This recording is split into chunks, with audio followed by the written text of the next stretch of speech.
இதயம் wishes you a very happy new year.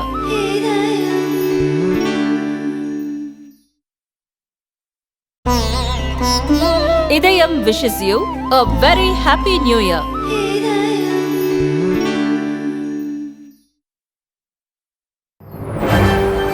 வணக்கம். செய்திச் சுருக்கம். தமிழகத்தில் சாவர்கருக்கு அநியாயம், பிராமணர் என்பதால் நிராகரிக்கப்பட்டாரா? அண்ணாமலை கேள்வி. சென்னையில் நடந்த வீர சாவர்கர் ஒரு கலகக்காரியின் கதை என்ற புத்தக வெளியீட்டு விழாவில் தமிழக பாஜக தலைவர் அண்ணாமலை கலந்து கொண்டு பேசினார். இன்றைக்கு தமிழகத்தில் சமூக நீதி பேசுபவர்களுக்கு எல்லாம் முன் அதனை செய்து காட்டினார் சாவர்கர்.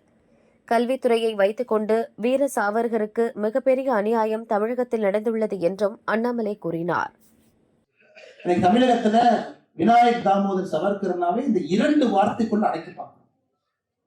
நாதுராம் கோட்சே அவரை இவர் இன்ஸ்பயர் பண்ணாரு, இவர் தான் தூண்டி விட்டாரு. மகாத்மா காந்தியினுடைய கொலை நடந்தது, இவரை கைது பண்ணாங்க, கொஞ்ச நாள் உள்ள வச்சிருந்தாங்க, அதன் பிறகு விடுதலை ஆனார். அப்பனா இவர் வந்து தப்பான ஒரு மனுஷனா இருக்கு. ட்ரையல் என்ன நமக்கு தெரியாது, ட்ரையல் என்ன நடந்துச்சுன்னு தெரியாது, எதற்காக இவர் கைது செய்யப்பட்டார் தெரியாது. இவருக்கும் நாதுராம் கோட்சேவுக்கும் இருக்கக்கூடிய அந்த தொடர்புகள் எல்லாம் விக்ரம் சம்பத் அவர்கள் 3 சாப்டர்ல எழுதியிருக்காங்க. என்ன எக்ஸாக்டா நடந்துச்சு, கருத்து பரிமாற்றம் என்ன சம்பந்தம் இவர்கள், அதெல்லாம் ஒரே லைன்ல நான் அடைச்சாங்க. இல்ல இவர் வந்து மன்னிப்பு கேட்டார், அப்படின்னா இவர் வந்து ரொம்ப குறைவான ஒரு மனிதர். கிளிமென்சி பெட்டிஷன் நம்முடைய கோலாகல ஸ்ரீனிவாஸ் அவர்கள் சொன்னது போல எல்லாரும் பயன்படுத்திருக்காங்க, பயன்படுத்தாதவங்க யாரும் கிடையாது. ஏன்னா ஜெயில உங்களுக்கு 2 சாய்ஸ் இருக்கிறது. உங்களுடைய லார்ஜர் விஷயத்துக்கு நீங்க சண்டை போட போறீங்களா, இல்ல சிறையிலிருந்து சாக போறீங்க. இவர் சிறையிலிருந்து சாக விரும்பவில்லை, வந்து இவருடைய கனவை பூர்த்தி செய்ய வேண்டும் என்று நினைத்தார். அதன் பிறகு ரத்னகிரி சிறைச்சாலை, மகாத்மா காந்தி அவர்களை சந்தித்தது, நேதாஜி சுபாஷ் சந்திர போஸ் அவர்களை சந்தித்தது, எவ்வளவு சரித்திரங்க கண் முன்னாடி, அவ்வளவு சரித்திரம் இருக்கு. ஏன்னா இந்த வார்த்தை இந்த மன்றத்தை நான் பயன்படுத்தக்கூடாது, இந்த புண்ணியமான மண்டல் இருந்தும் நான் சொல்லுகின்றேன். ஏன்னா சில பேருக்கு இன்னும் ஒரு க்ளோஸ்ட் மைண்டட்ல பாக்குறாங்க. அவர் சித்பாவன் பிராமினாக இருந்த ஒரே காரணத்திற்காக அவர் நிராகரிக்கப்பட்டாரா தமிழகத்தில் அப்படிங்கிற கேள்வியும் இருக்கு. அவர் கூட இருந்த நண்பர்கள் எப்படிப்பட்ட மனிதர்கள் என்பதற்காக நிராகரிக்கப்பட்டாரா, அதற்காக சரித்திரத்தை திருப்பி பேசினார்களா? 50 ஆண்டு காலம் ஒரு கட்சி இந்த ஆட்சியில் இருந்தாங்க, அவர்கள் எழுதியதுதான் புத்தகம். அகில இந்திய அளவுல தமிழகத்துல நீங்க எழுதுறதான கதை. தினமரத்தை வெட்டினாங்க, நீங்க சொன்ன நம்பித்தான் ஆகணும். யாரு போய் பார்த்தாங்க? அது எத்தனை தினமரத்தை வெட்டினாங்க நீங்க சொன்னாதான கதை, மிக்க உங்களுக்கு தெரியாது. கோயில்ல இவங்க போய் தான் திறந்து வச்சாங்க நீங்க சொன்னாங்க. ஏன்னா அது ஒரு 5 ஜெனரேஷன் படிச்சாச்சு. 5 ஜெனரேஷன் படிச்சு ஐடி இன்ஜினியர் ஆயிட்டாங்க, டாக்டர் ஆயிட்டாங்க, பொலிட்டீஷியன் ஆயிட்டாங்க.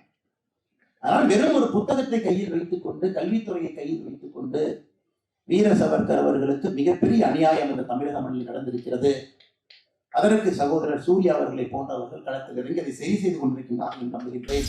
உஷாரா நடந்துக்குங்க. அமைச்சர்களுக்கு மோடி அட்வைஸ். ஆங்கில புத்தாண்டான ஜனவரி 1 பிரதமர் மோடி தலைமையில் மத்திய அமைச்சரவை கூட்டம் நடைபெற்றது. அமைச்சரவை கூட்டத்தில் நிறைவேற்ற வேண்டிய விஷயங்கள் முடிந்ததும் அனைத்து அமைச்சர்களிடமும் தனிப்பட்ட முறையில் பிரதமர் மோடி பேசினார். பல விஷயங்களை அமைச்சர்கள் தவிர்க்க வேண்டும், தேவையில்லாத போன் கால்களை எடுக்க வேண்டாம், ஒரு அமைச்சர் இன்னொரு அமைச்சருக்கு கடிதம் எழுதினால் அதை மீடியாவிற்கு கொடுக்க வேண்டாம், செயற்கை நுண்ணறிவு வாயிலாக அமைச்சர்களை சிக்க வைக்க முயற்சிகள் நடக்கும் என மத்திய அமைச்சர்களுக்கு பிரதமர் மோடி அட்வைஸ் செய்தார். அரசின் கொள்கைகளை மத்திய அமைச்சர் அஸ்வினி வைஷ்ணவ் மட்டும்தான் பேசுவார், மற்றவர்கள் பேச வேண்டாம், மீடியாக்களிடமும் அதிகம் பேச வேண்டாம் என எச்சரிக்கை விடுத்துள்ளாராம் மோடி. கூட்டம் முடிந்ததும் 10 ஆண்டுகளாக அரசு நல்ல முறையில் நடைபெற்று வருகிறது, எனவே பிரதமர் சொன்னது சரிதான், அதை நாம் அனைவரும் பின்பற்ற வேண்டும் என பாதுகாப்புத்துறை அமைச்சர் ராஜ்நாத் சிங் சக அமைச்சர்களிடமும் கூறியுள்ளார். இந்நிலையில் மத்திய அமைச்சரவையில் மாற்றம் ஏற்படலாம் எனவும் அரசியல் வட்டாரங்கள் தெரிவிக்கின்றன. எந்த அமைச்சர்கள் நன்றாக செயல்பட்டனர், யார் வேலை செய்யவில்லை என்கிற பட்டியலை பிரதமர் தயார் செய்துவிட்டாராம். கேரளாவிலிருந்து முதன்முறையாக வெற்றி பெற்று எம்பியான நடிகர் சுரேஷ் கோபிக்கு இணையமைச்சர் பதவி வழங்கப்பட்டுள்ளது. ஆனால் அவர் நடிப்பில் அதிக கவனம் செலுத்துகிறார். அமைச்சர் பதவியை நான் கேட்கவில்லை எனவும் சொன்னார். இதனால் அவர் அமைச்சரவையில் நீடிக்க மாட்டார் எனவும் அரசியல் வட்டாரங்கள் தெரிவிக்கின்றன. பல்கலை மாணவி வழக்கில் சிபிஐ விசாரணை வேண்டும். கவர்னரை சந்தித்த பாரதிய ஜனதா மகளிர் அணி.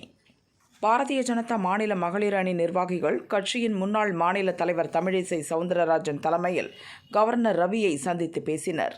எந்த ஊரை சார்ந்தவர் இந்த சார், எந்த ஊரை சார்ந்தவர் இந்த சார், எந்த இயக்கத்தை சார்ந்தவர் இந்த சார், எந்த பகுதியை சார்ந்தவர் இந்த சார், இது இன்று எங்களுக்கு தெரிய வேண்டும். மரியாதைக்குரிய ஆளுநர் அவர்கள் கனிவோடு நாங்கள் எல்லோரும் எங்களது கருத்துக்களை சொல்வதற்கு பொறுமையாக கேட்டறிந்தார்கள்.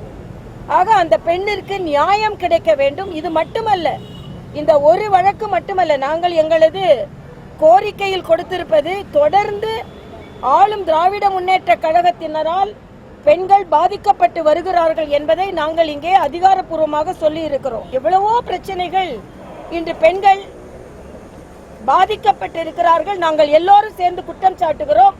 தமிழகத்தில் பெண்களுக்கு பாதுகாப்பில்லை. தமிழகத்தில் கல்வி கற்கும் பல்கலைக்கழகங்களுக்குள்ளே பெண்களுக்கு பாதுகாப்பில்லை. ஆக இது உயர்கல்வி அமைச்சர் சொல்ற மாதிரி ஏதோ ஒன்று நிகழ்வு நடந்துருச்சு, இதை விட்டுட்டு போக வேண்டியதானே. எங்களால் போக முடியாது. ஏன்னா எல்லோரும் பாதுகாப்பாக இருக்க வேண்டும்.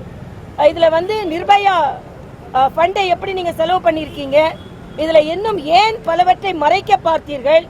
ஏன் உயர்கல்வி அமைச்சரின் கருத்துக்கும் போலீஸ் கமிஷனரோட கருத்துக்கும் மாறுபட்ட கருத்து இருந்தது?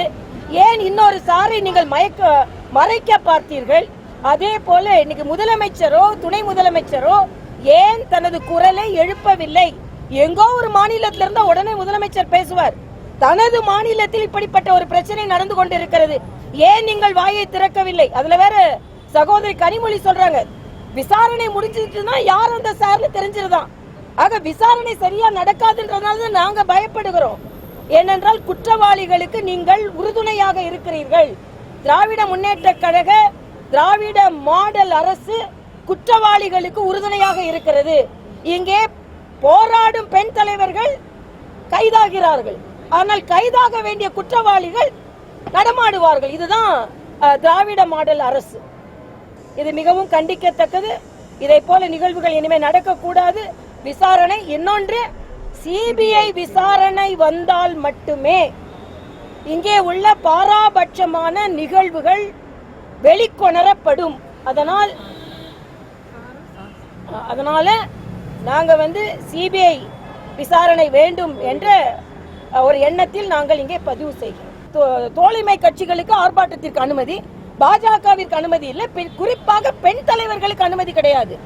பெண் தலைவர்கள் 6 மணி வரைக்கும் போலீஸ் கஸ்டடியில வைக்கிறீங்க. இது எந்த விதத்துல ஹவுஸ் அரெஸ்ட் பண்ணிருக்கீங்க?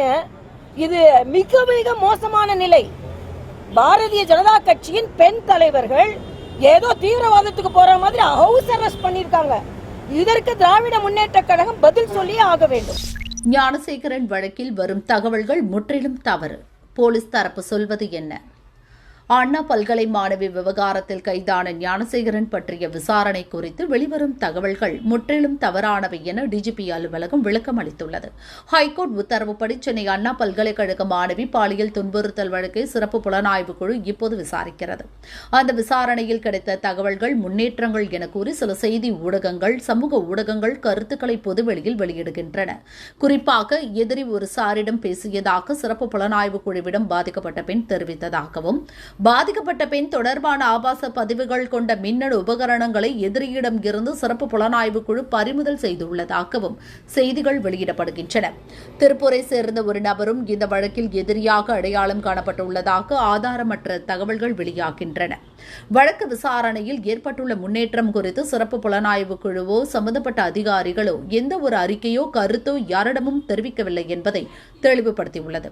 சிறப்பு புலனாய்வு குழுவின் விசாரணை பற்றிய ஆதாரமற்ற ஊகத்தின் அடிப்படையிலான தகவல்கள் பொதுமக்களிடையே குழப்பத்தை ஏற்படுத்தும். வழக்கில் சுதந்திரமான நியாயமான விசாரணையையும் பாதிக்கக்கூடும். வழக்கின் தீவிரத்தன்மை, விசாரணையின் முக்கியத்துவத்தை கருத்தில் கொண்டு ஊடகங்கள், தனிநபர்கள், சமூக ஊடகவியலாளர்கள் உள்ளிட்டோர் இவ்வழக்கு விசாரணை தொடர்பாக ஊகங்களின் அடிப்படையில் செய்திகள் வெளியிடுவதை தவிர்க்க வேண்டும். இதுபோன்ற தவறான தகவல்கள் சம்பந்தப்பட்ட நபர்களுக்கு கடுமையான பின்விளைவுகளை ஏற்படுத்துவதுடன் புலன் விசாரணையின் நம்பகத்தன்மையையும் பாதிக்கும் என்றும் டிஜிபி அலுவலக அறிக்கையில் குறிப்பிடப்பட்டுள்ளது. விற்றென உயரும் பஸ் கட்டணம் கண்காணிக்க 30 சிறப்பு குழு. தமிழகத்தில் பொங்கல் பண்டிகையை ஒட்டி 6 நாட்கள் விடுமுறை அறிவிக்கப்பட்டுள்ளது. விடுமுறையை கொண்டாட அதிகப்படியான மக்கள் சொந்த ஊர்களை நோக்கி புறப்பட தயாராகி வருகின்றனர். இந்நிலையில் பொங்கல் விடுமுறையை ஒட்டி அதிக கட்டணம் வசூல் உள்ளிட்ட விதி மீறல்களில் ஆம்னி பஸ் உரிமையாளர்கள் ஈடுபடலாம் என புகார் எழுந்துள்ளது. இதுகுறித்து நடவடிக்கை எடுக்க 30 சிறப்பு குழுக்களை போக்குவரத்து ஆணையரகம் அமைக்க உள்ளது. பொங்கல் பண்டிகை நெருங்க உள்ளதால் ஆம்னி பஸ்சுகள் இயக்கம் அதிகமாக இருக்கும். எனவே ஆம்னி பஸ்சுகளில் கூடுதல் கட்டணம் வசூலிக்கப்படும். வரி நிலுவை, அதிக சுமை, பெர்மிட் இல்லாமல் இயக்குவது போன்ற விதி மீறல்களும் காணப்படும். இதுகுறித்து சோதனை நடத்தி நடவடிக்கை எடுக்க தமிழகம் முழுவதும் 30க்கும் மேற்பட்ட சிறப்பு குழுக்கள் அமைக்கப்பட உள்ளன. ஒவ்வொரு குழுவிலும் 3 பேர் இருப்பர். அடுத்த வாரம் முதல் இந்த சிறப்பு குழுக்கள் செயல்படும். இக்குழுவினர் நெடுஞ்சாலை மற்றும் முக்கிய பஸ் நிலையங்களில் திடீர் சோதனை நடத்துவர். ஆம்னி பஸ்களில் விதிமீறல்கள் இருந்தால் அபராதம் விதிப்பது, பர்மிட் சஸ்பெண்ட் போன்ற நடவடிக்கைகளை எடுப்பர் என தமிழக போக்குவரத்து துறை ஆணையரக அதிகாரிகள் கூறினர். கம்யூனிஸ்ட் கட்சிகளை திமுக கவனிக்க வேண்டும். 5 ஆண்டுகளுக்கு முன்பு கொடுத்த 25 கோடி ரூபாயை மனதில் கொண்டு கம்யூனிஸ்ட் கட்சிகளை திமுக கவனிக்க வேண்டும் என தமிழக பாஜக பொருளாளர் SR சேகர் வேண்டுகோள் விடுத்துள்ளார். இதுகுறித்து அவர் வெளியிட்டுள்ள அறிக்கையில் கூறியிருப்பதாவது: திமுக எதிர்க்கட்சியாக இருந்தபோது தொடர் போராட்டங்களை நடத்தி புதிய தொழில் வாய்ப்புகள் உருவாகாமல் பார்த்து கொண்டது. திமுக ஆட்சிக்கு வந்தவுடன் போராட்டம் நடத்த முடியாமல் வேலையை இழந்து திண்டாடி வருகின்றனர். கடந்த 2019 லோக்சபா தேர்தலில் திமுகவிடம் வாங்கிய 25 கோடி ரூபாய் செலவாகிவிட்டதாலும், போராட விடாமல் கம்யூனிஸ்ட் கட்சிகளை திமுக அரசு தடுப்பதாலும் மார்க்சிஸ்ட் கம்யூனிஸ்ட் மாநில செயலர் பாலகிருஷ்ணன் அரசுக்கு எதிராக பொங்கி எழுந்துள்ளார். அரசு ஊழியர்களுக்கு அகவிலைப்படி வழங்கிய முதல்வர் திமுகவின் கிளை கழகங்களுக்கும் ஊதிய உயர்வு கொடுக்க வேண்டும். 5 ஆண்டுகளுக்கு முன்பு கொடுத்த 25 கோடி ரூபாயை மனதில் வைத்து கூட்டணி கட்சிகளுக்கும் கொடுக்க வேண்டும் என அவர் கூறியுள்ளார். ஹரியானா, மகாராஷ்டிரா ஸ்டைலில் டெல்லியில் இறங்கியது RSS. டெல்லியில் முதல்வர் ஆதிஷி தலைமையில் ஆம் ஆத்மி ஆட்சி நடக்கிறது. மொத்தம் 70 தொகுதிகள் கொண்ட டெல்லி சட்டசபைக்கு அடுத்த மாதம் தேர்தல் நடக்கவுள்ளது. மதுக்கொள்கை ஊழல் வழக்கில் சிக்கிய முன்னாள் முதல்வர் கெஜ்ரிவால் பதவியை ராஜினாமா செய்தார். மக்கள் தீர்ப்புடன் தேர்தலில் மீண்டும் வென்று முதல்வர் ஆவேன் என சபதம் எடுத்துள்ளார். வேட்பாளர்களை அறிமுகம் செய்து இலவச அறிவிப்புகளை வெளியிட்டு முழு வீச்சில் தேர்தல் பணி செய்து வருகிறார். டெல்லியில் தொடர்ந்து 3 தேர்தல்களில் ஆம் ஆத்மி வென்ற நிலையில் தலைநகர் தங்களுக்கு கை கொடுக்காதது மத்தியில் ஆளும் பாஜகவுக்கு பெரும் கௌரவ பிரச்சினையாக உள்ளது. ஆம் ஆத்மியின் கடுமையான போட்டியை எதிர்கொள்ள RSS அமைப்பின் உதவியை பாஜக நாடியிருக்கிறது. சமீபத்தில் நடந்த ஹரியானா, மகாராஷ்டிரா தேர்தல்களில் RSS மேற்கொண்ட பிரச்சாரமே பாஜகவின் வெற்றிக்கு பெரிதும் உதவியது. இப்போது டெல்லியிலும் அவர்கள் களப்பணியை தொடங்கிவிட்டனர். ஓட்டு போட வேண்டியதன் அவசியத்தை வலியுறுத்துவதே இவர்களின் முக்கிய நோக்கம். பாஜகவுக்கு எதிராக உள்ள மனநிலையை போக்கும் வகையில் விளக்க பிரச்சாரங்கள் செய்கின்றனர். மக்கள் தாங்களே முடிவை எடுக்கும் வகையில் இவர்கள் பிரச்சாரம் உள்ளது. பாஜகவுக்கு நேரடியாக ஓட்டு கேட்காமல் மத்தியில் ஆளும் பாஜக அரசின் திட்டங்களை எடுத்து சொல்லி விழிப்புணர்வு ஏற்படுத்துகின்றனர்.